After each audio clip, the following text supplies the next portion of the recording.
Thank you, Francisca. You've covered a lot that I wanted to cover, so I'm so glad so I don't have to talk about it.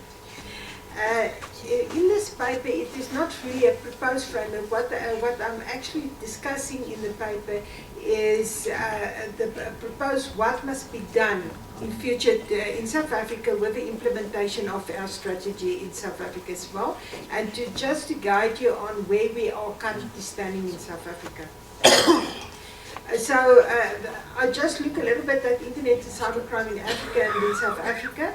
Look at our cybersecurity commitment as discussed by the ITU, and then the framework with cybersecurity strategy. Where are we and what do we have to go to? A very interesting slide that you can see from Africa top internet countries. Now, it's not always available, all this information that people see it, but if you look at the millions of people, that South Africa is actually the 4th largest country in Africa with millions of people that has got internet access. But if you look at the percentage internet access, you can see now suddenly South Africa is going down the line to about the 13th place for percentage-wise. That means South Africa itself still do not really have enough internet access. If you look at malware infection rates, and the slide here, I just wanted to show you where we started and where we are now.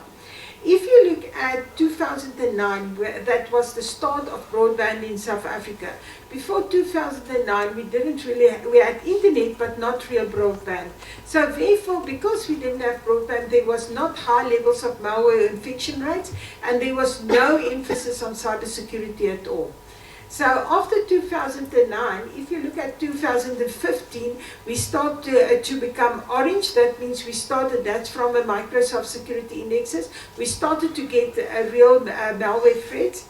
And then if you look at, then it became worse, but then in 2018, we're still in the average with our malware infection rates in the country. That means we really did something in the country to try to get people aware of cybersecurity. Malware distribution rates. There you can also see in the 2009 is the first slide. You will see we were very yellow. Africa was very yellow. If you look at 2015, the white doesn't mean there's nothing. The white means there's no information available. You can see Africa started to get a lot of red blocks. That means Africa became a hosting sites for malware distribution in Africa. You can see the South America problem and China, etc. Also, the Northern Russia was also a problem at that stage. If you look at 2016, 2017, you can see, especially in 2018, Africa is really a problem with distribution of malware. Luckily, South Africa, we're still on the average range, so we're not the hosting sites of attacking other countries. Phishing, if you look at phishing sites there, unfortunately, we have to say South Africa is in the very blood red zone. We were the 3rd most country attacked with phishing emails, everything, and we're very vulnerable for that because we still just open emails, and therefore we get attacked. You can see the increases from 2017 to where we are in 2018 as well. Also, phishing impressions, that means people opening the emails, also very bad. Cybercrime in Africa, and I was very glad to see Semantic has also got new stats for us. But what was for me very interesting from the stats that we had on 2015 is that if you look at the top African countries for attacks in Africa itself, in 2015 South Africa was everywhere the highest, except for one thing, and that was bots. That was Egypt. So therefore in Africa itself, if we compare Africa to the rest of South Africa to the rest of Africa, we really still got the problem. We're really the highest. So most of that we can say, why is the cybercrime so high in South Africa? And that is due to unemployment, internet growth, corporate espionage, and lack of awareness. And I'll talk a little bit about all those things when I do look at the indexes and see where we are and where we must go still. Okay, in the Global Cybersecurity Index, that is the commitment, and that was so wonderful with Francesca's talk, because it gives you the background on where these indexes, the facts and the figures came from. Now, if you look at there in 2017, the highest in the world was Singapore, United States, Malaysia, Oman, and Mauritius. Very important, what I wanted to look at is the African countries was first Mauritius, then Egypt, then Rwanda, then Tunisia, and Kenya.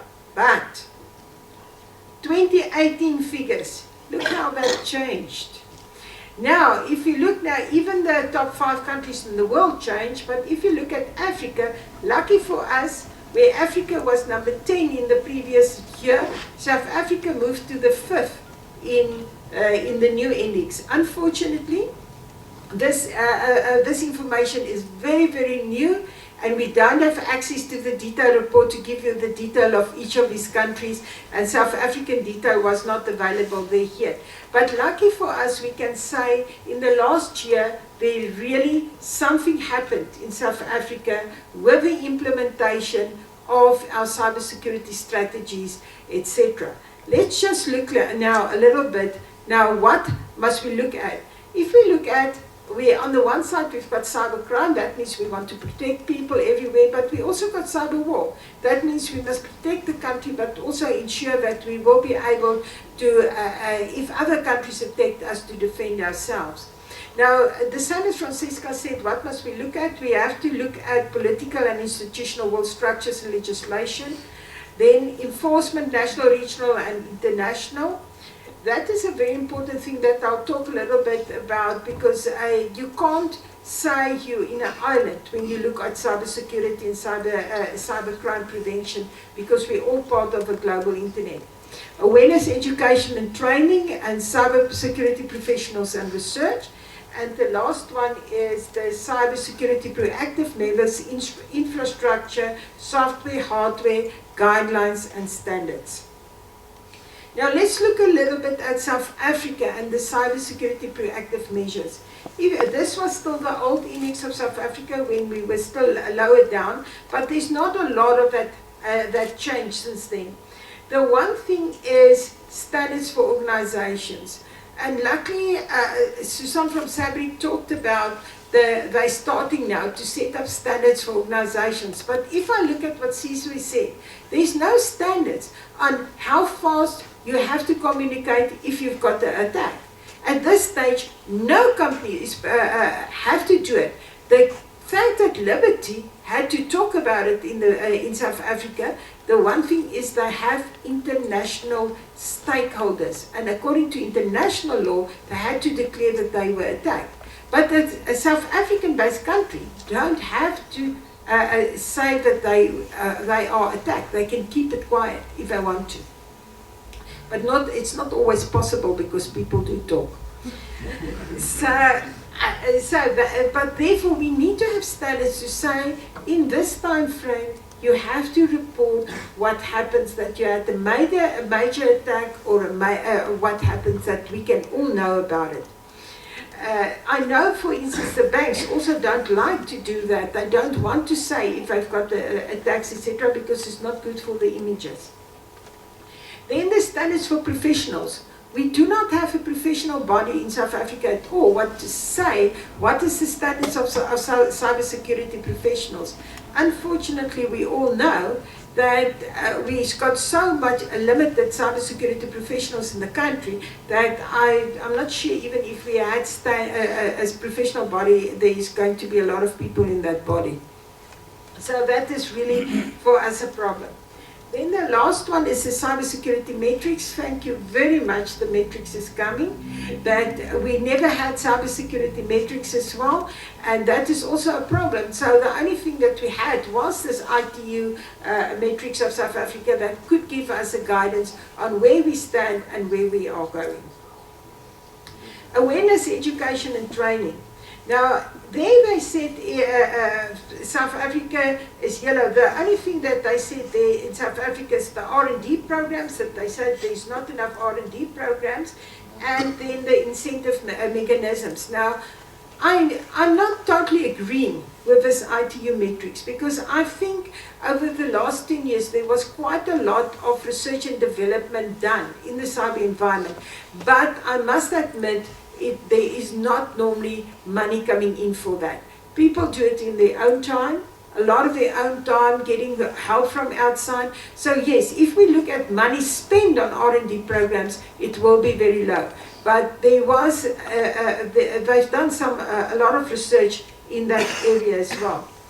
If you look at the education programs, although it's yellow there, most of the education, like Brett and those people showed yesterday, the education programs were limited to modules in degrees, one master's degree with modules, and then short courses. There was no degree programs that we had for training cybersecurity specialists. If you look at other countries, like for instance the United States, I attended there's one of the cyber academies that I visited, and they take in 600 students per year in the cyber academy. Now that is an enormous amount. And I asked, and it's government sponsored, and I asked them, but you know, don't you think you're going to lose these candidates? And the comment was, even if I lose half of these people per year, they lose them to private sector, and that means they enhance the cybersecurity for the country. So for government, it's still good to spend that money on that. But the one thing that I realized there is South Africa, we as South Africans also need a cyber academy. In the US, in Europe, in most of the countries, they already started having a focused cybersecurity qualification since 2012. Even cybercrime qualifications, digital forensic qualifications for people. Therefore, most of those countries already have got graduates since 2015-16 that did the cyber qualifications. We are only, like I said yesterday, starting with our full-blown cyber qualifications next year. Hopefully, we will have more focused cyber qualifications in the near future, because it's also important. It's very difficult for people to get the full background of cyber and what you must do in cyber with a 2-week or a 3-week short course, etc. You need to have the underlying knowledge to be able to appreciate those things. It's also very important that when we do the curriculums, that we get business input for the curriculums, that they must be practical as part of curriculums. And what is also very important is the holistic approach. We need to have a holistic approach, also looking at ethics, law, all those things. Where cyber was always a course in network security, we can't keep cyber only at the course in network security. Cyber is much wider than only network security.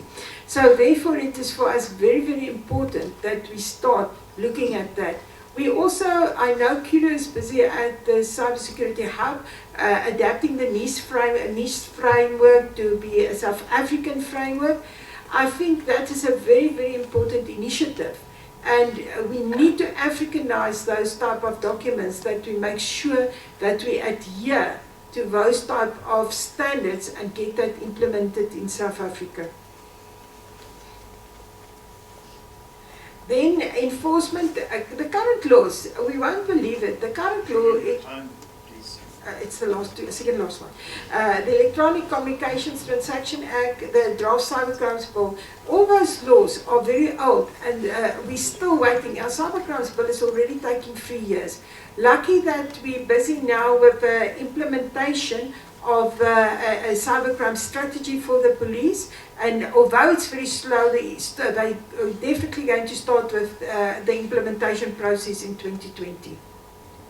So therefore, the political will and structure, it's very important that we keep look at. We will say, although they say we've got cybersecurity legislation and training, we've got those things, but most of those legislations are in draft formats and it's not approved. So it's very important that we approve it very, very soon.